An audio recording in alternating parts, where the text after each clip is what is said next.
오늘은 회복의 길 네 번째 우리 함께 살펴보겠습니다. 회복의 길 네 번째는 다 같이 한번 읽겠습니다. 시작. 모든 능력의 근원이신 하나님이 나를 온전한 모습으로 회복시킬 수 있음을 믿는다. 이것입니다. 이 네 번째 원리가 중요한 이유는 우리가 쓴뿌리의 문제를 회복하기 위해서 매우 중요한 것은 회복에 대한 확신을 갖는 것입니다. 많은 사람들이 내가 회복될 수 있다라는 확신을 갖지 못하기 때문에 회복을 포기하고 낙심하는 경우도 제가 종종 보았습니다. 실질적으로 제가 목회하면서 가장 안타까운 사람들은 자신의 문제를 자각을 하였지만 그 변화에 대한 확신이 없어서 열정적으로 의지적으로 나가지 못하는 분들을 보면 참 매우 안타깝습니다. 그런 사람들은 종종 목회자를 절망에 빠뜨리기도 하고 또 고갈시키기도 합니다. 회복이라는 것이 만만치가 않습니다. 그렇기 때문에 종종 우리는 낙심할 수가 있는데 회복의 주체가 내가 아니라 하나님이라는 것을 우리는 꼭 기억하셔야 됩니다.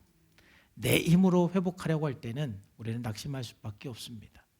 그러나 7번 넘어져도 8번 일어날 수가 있는 것은 반드시 하나님께서 나를 변화시키시고 회복시켜 주실 것을 믿기 때문에 그렇습니다. 그런 의미에서 네 번째 원리는 매우 중요한 것입니다. 사실 지난주에 회복의 제3 원리는 나는 나의 삶을 지배하는 문제에 대해서 무력하며 스스로 삶을 조절할 수 없음을 인정한다였습니다.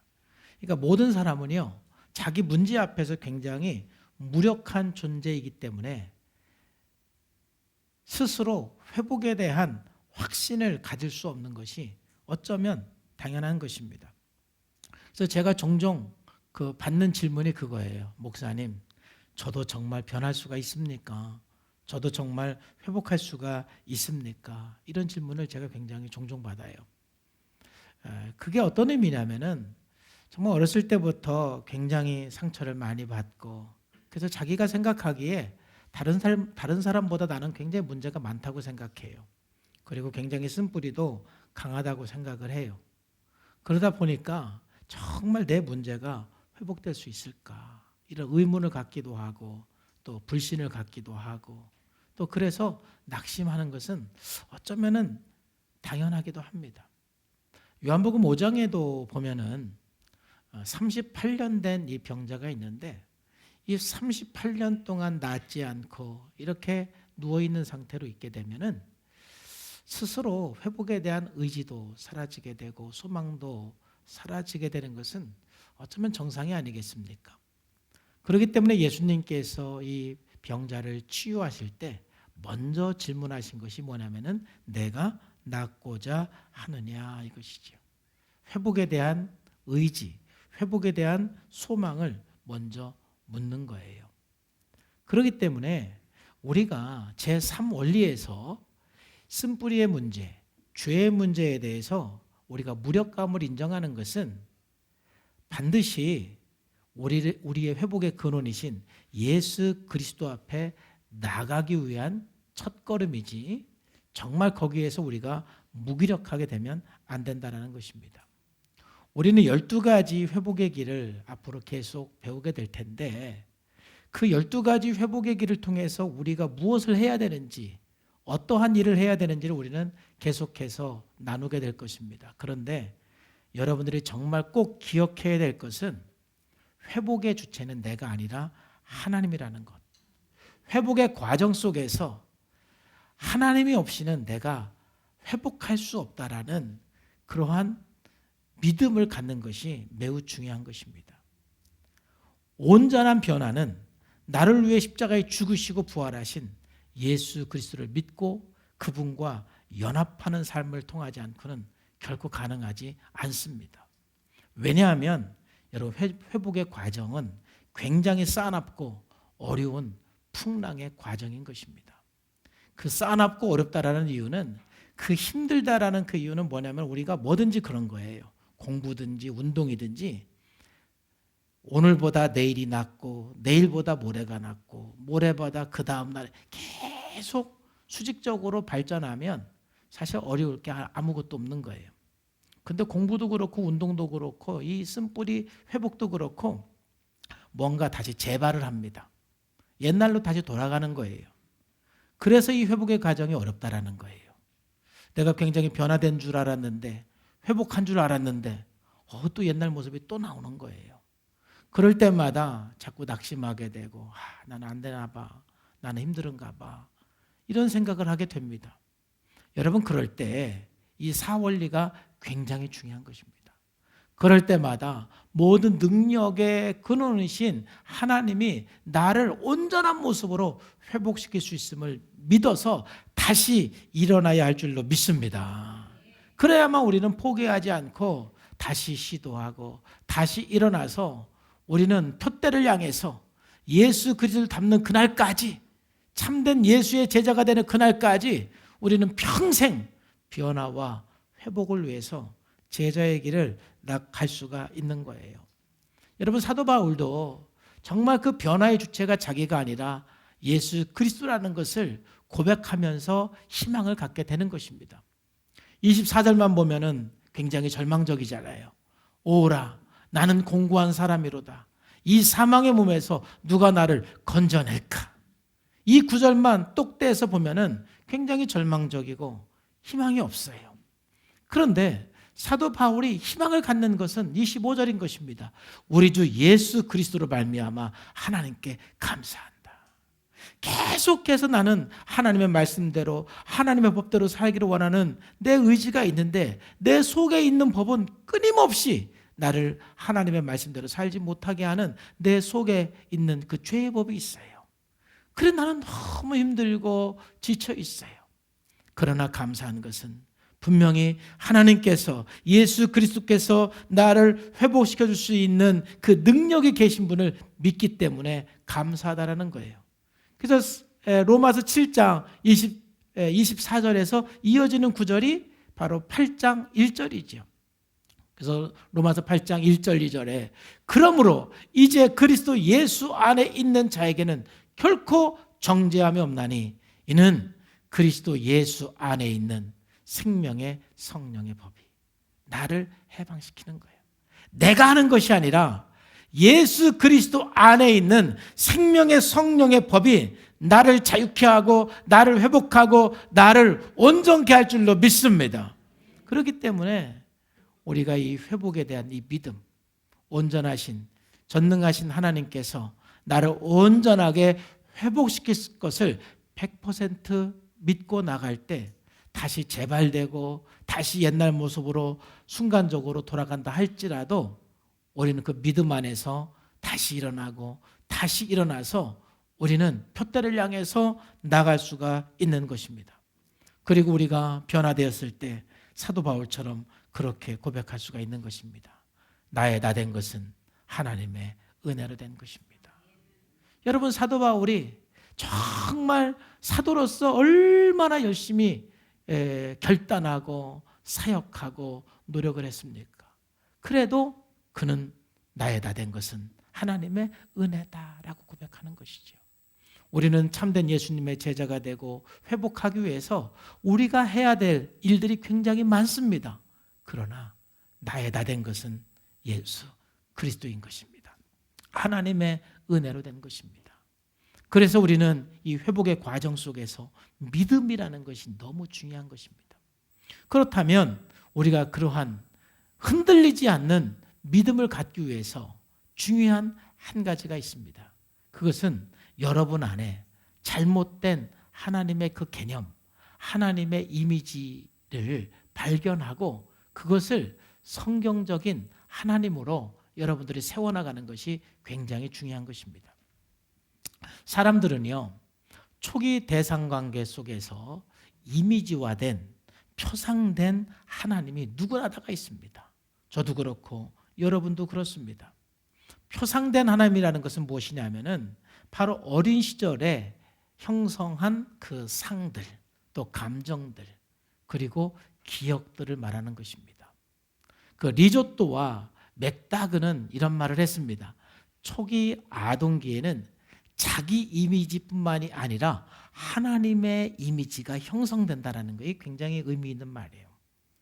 여러분, 초기 아동기에 자기 이미지가 형성되는데 그 이미지는요, 평생 가게 돼 있어요. 그런데 안타깝게도 이 부정적인 이미지를 가지면 계속 그 이미지가 자기인 줄 알아요. 예를 들면 우리 교회에 정말 음식을 잘하는 권사님이 계세요. 저는 그 권사님이 그 해준 음식을 먹고 너무 감동을 하고 정말 너무 맛있었어요. 그래서 제가 그 권사님에게요, 야, 권사님 정말 음식 잘하십니다. 그랬더니 뭐라고 대답했게요? 아니에요. 제가 할 줄 아는 거 아무것도 없어요. 그렇게 대답하는 거예요. 아니, 제가 맛있게 먹었는데 왜 자기는 아니라고 그래요? 왜 그러냐면 어렸을 때부터 이미지화된 자기가 너무 부정적인 거예요. 난 아무것도 못하고 나는 아무것도 잘하지 못하는 존재라고 이미지화됐기 때문에 그래요. 얼마 전에 제가 너무 기가 막혀서 참 웃은 적이 있는데, 그분은 이제 간호학과를 이제 나와서 그 국가고시 간호사 자격증을 합격했어요. 그러면 기뻐해야 되잖아요. 근데 이분은요, 그 간호사 자격증을 따놓고요, 뭔가 채점이 잘못된 것 같아. 내가 합격할 리가 없는데 이건 뭔가 이 채점관들이 실수한 것 같아. 이렇게 생각을 하고 있는 거예요. 자기는 절대 합격할 존재가 아니고 이 합격한 건 이상하다라는 거예요. 우수한 성적으로 합격해놓고.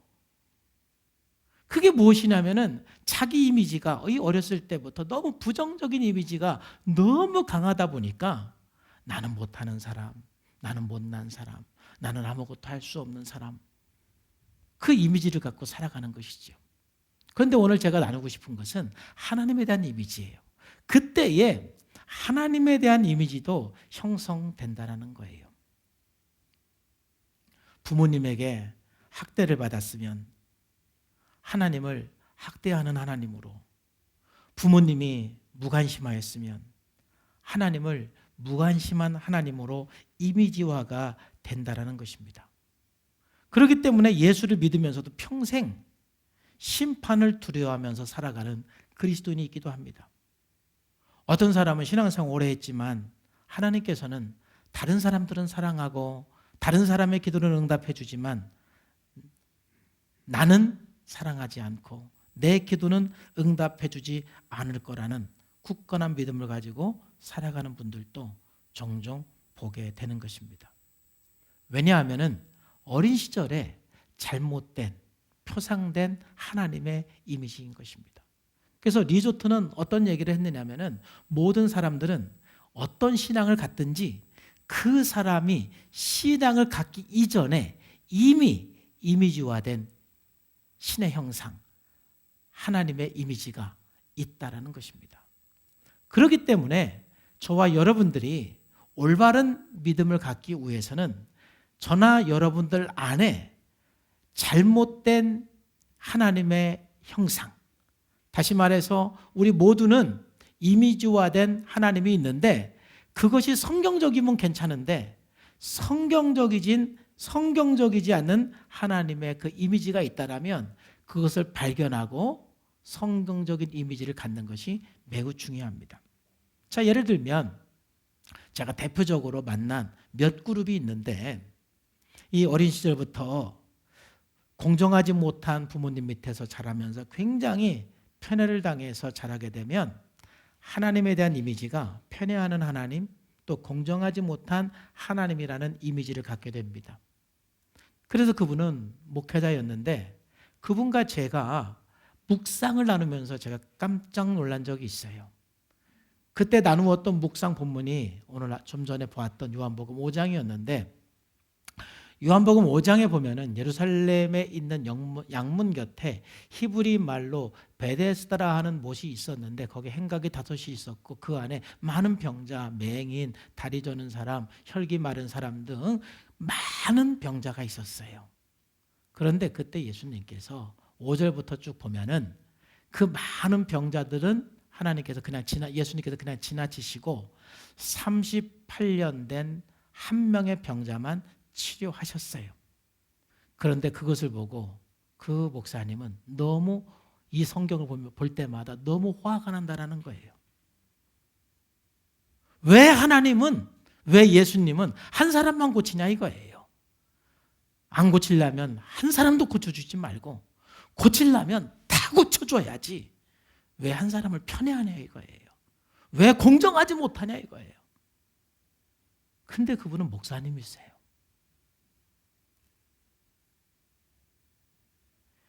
그 내면에 하나님에 대한 그런 이미지가 형성되어 있기 때문에 뭔가 하나님께서 공정하지 못하다고 생각할 때, 또 하나님께서 뭔가 편애한다라고 생각을 할 때는 그냥 분노가 일어나고 화가 나는 것이죠. 그건 성경이 잘못된 것이 아니라 그의 그 이미지가 잘못된 거예요. 내가 하나님에 대한 잘못된 이미지가 있구나.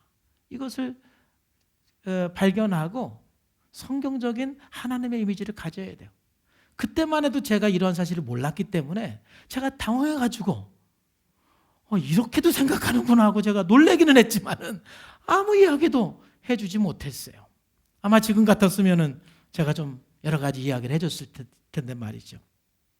두 번째로 가장 많이 보는 그 부류 중에 하나인데, 어려서부터 부모가 너무 무책임해서 경제적인 지원을 거의 받지 못해서 상처를 많이 받은 사람은 하나님에 대한 이런 이미지를 갖습니다. 인색한 하나님, 기도해도 절대로 응답해 주지 않는 하나님이라는 이미지를 갖게 됩니다.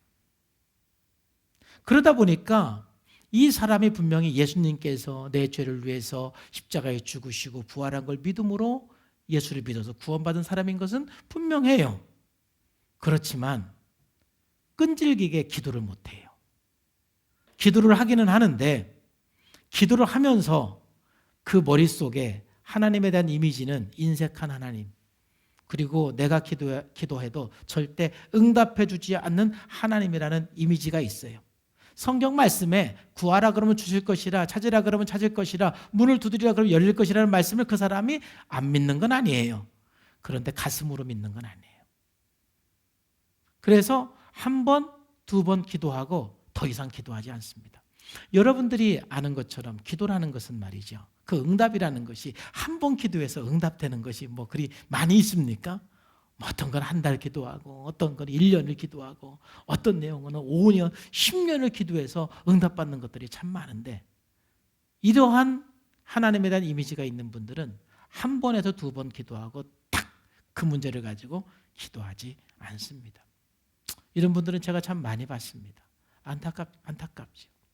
또 가끔 본 사람들 중에는 어떤 분들이 있냐면은 정말 어렸을 때부터 학대를 많이 경험하고 부모로부터 결코 보호받지를 못해서 상처를 받은 그분들은 하나님에 대한 이런 이미지가 있어요. 하나님은 멀리 계신 분, 또 하나님은 나의 문제에는 전혀 관심이 없는 분, 하나님은 절대 나를 보호하지 않는 분이라는 그 무의식적인 이미지가 있어요.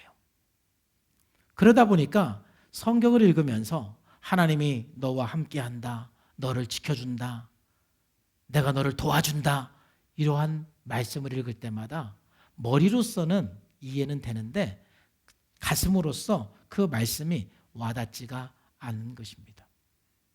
그러니까 저는 가장 솔직하게 말한 사람 중에 아까 요한복음 5장을 읽으면서 화를 냈던 목사님처럼 시편 121편을 보면 자기는 화가 난다고 하는 사람을 제가 또 만난 적도 있습니다. 왜냐? 시편 122편에 보면은 뭐 6절에 보면은 낮의 해가 너를 상하게 하지 아니하며 밤의 달도 너를 해치지 아니하겠다라고 말씀했는데, 하나님이 언제 나를 그랬느냐 이거예요. 하나님은 항상 멀리 계셨고, 하나님은 항상 나를 지켜준 적이 없고, 하나님은 항상 나를 보호해 준 적이 없다라는 거예요. 그것은 어린 시절부터 많은 학대를 받으면서 또 부모에게 보호를 받지 못하면서 그 안에 형성된 하나님에 대한 이미지인 것입니다. 여러분, 제가 뭐 한 3가지 정도 얘기했지만 그 외에 제 안에도 그렇고 여러분들 안에도 그렇고 우리가 이미 예수를 믿기 이전에 우리의 그 이미지 속에 신에 대한 그 이미지들이 형성된 것들이 굉장히 많아요. 그래서 우리는 계속해서 내가 성경을 읽으면서 하나님에 대한 어떤 이미지가 있는지 발견하는 게 굉장히 중요하고, 그래서 그게 성경적인 이미지라면 상관이 없어요.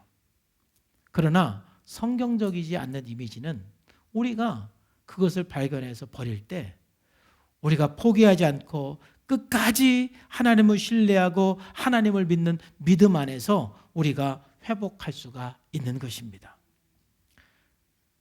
여러분 안에 형성된 이미지와 관계없이 하나님은 분명히 마음이 상한 자를 가까이 하시고 구원하시는 분인 것을 믿습니까? 의인이 고난을 받지만 반드시 고난에서 건져주시고 승리케 하시는 하나님인 것을 여러분 믿습니까? 우리 안에 하나님에 대한 어떤 이미지가 있든 성경에 계시된 하나님이 진리인 것입니다. 그래서 여러분, 믿음이라는 것은 감정이 아니에요. 믿음은 의지이고 결정인 것입니다. 여러분들이 성경을 읽다 보면은 감정적으로, 마음적으로 이해가 안 되고 받아들여지지 않는 것이 있어요. 그것은 여러분들이 하나님에 대한 뭔가 잘못된 이미지가 있기 때문에 그럴 가능성이 있습니다. 저도 이것은 이미지라기보다는 제가 경험하지 못한 세계이기 때문에 그런 건데, 제가 말씀드린 적이 있는 것 같은데, 저는 저희 아버님하고 그렇게 친밀하게 지내본 적이 없어요. 저희 아버님이 그렇다고 저를 그렇게 야단치거나 그런 적도 없으세요. 우리 아버님은 굉장히 좋으신 분이에요. 저를 한 번도 때린 적이 없으세요. 굉장히 긍정적이고 낙천적이고. 그렇지만 저하고 그냥 재밌게 놀아본 적이 없어요. 제 바로 밑에 작은 아버님이 이제 선생님이셨어요.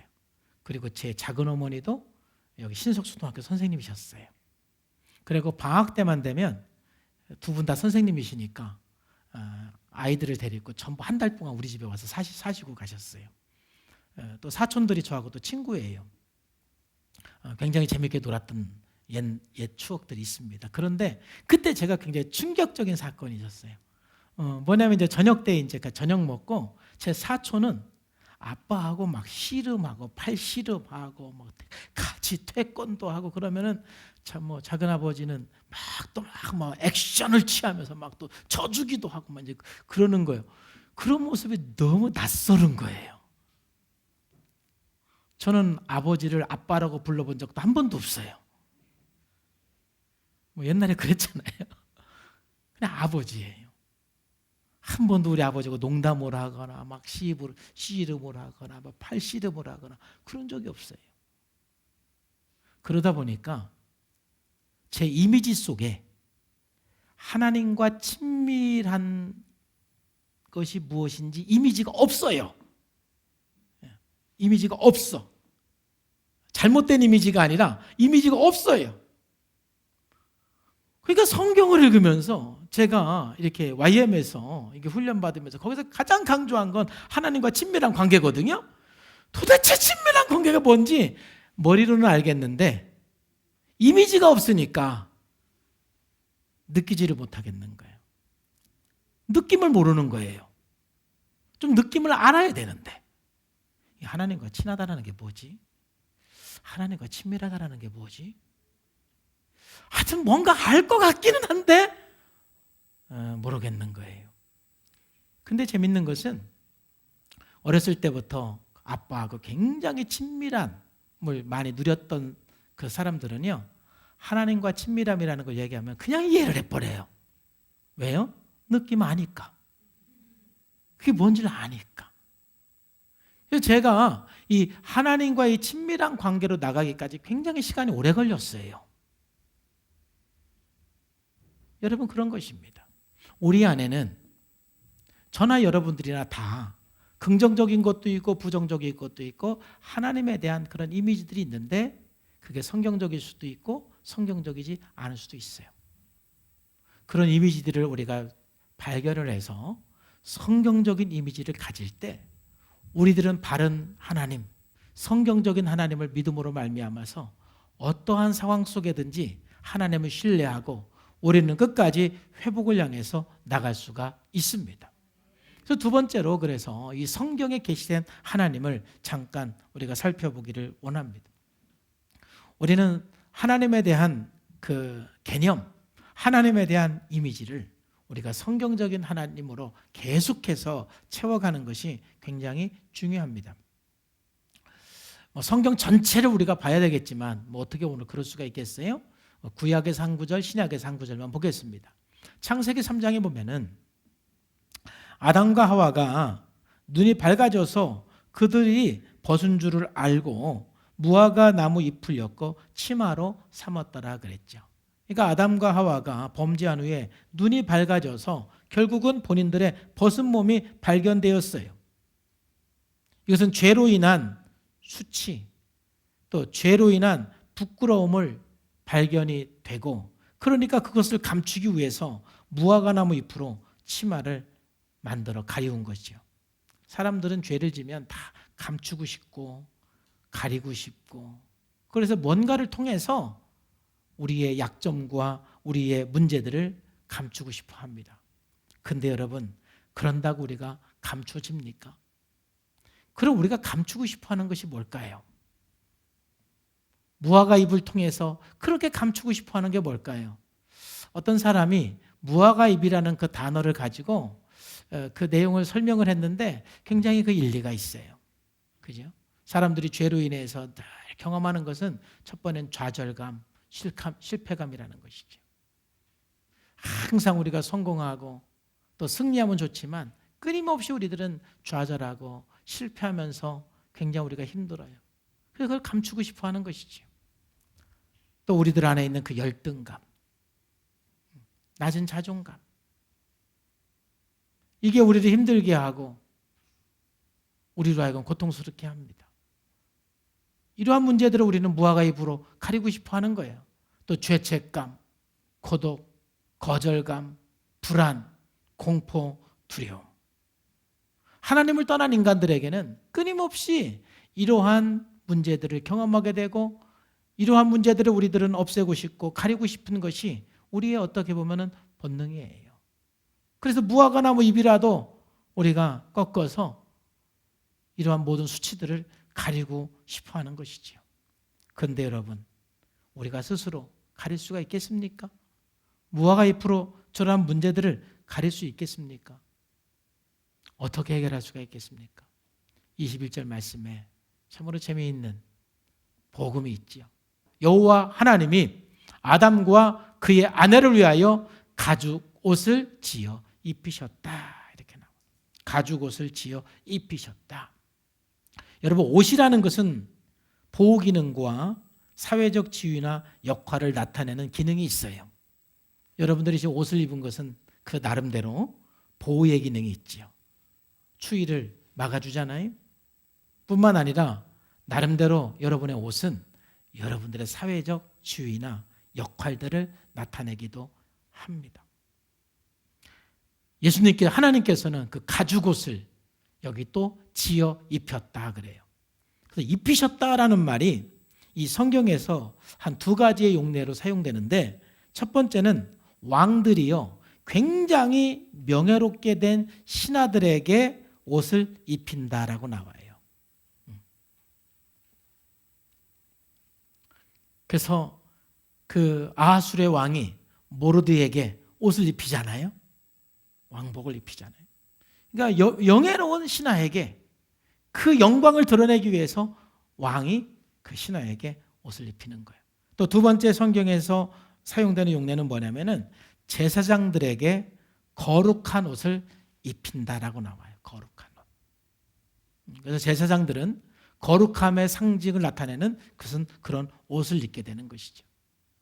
그래서 하나님께서 오늘 아담과 하와에게 가죽 옷을 지어 입히셨다, 이 말은 죄로 인해서 고통당하고 낙심하고 실망한 그 아담과 하와를 보호한다라는 의미와 함께 그들의 삶을 굉장히 명예롭게 그리고 거룩하게 하나님께서 회복시킨다라는 의미가 있다는 거예요. 하나님은 어떤 분입니까?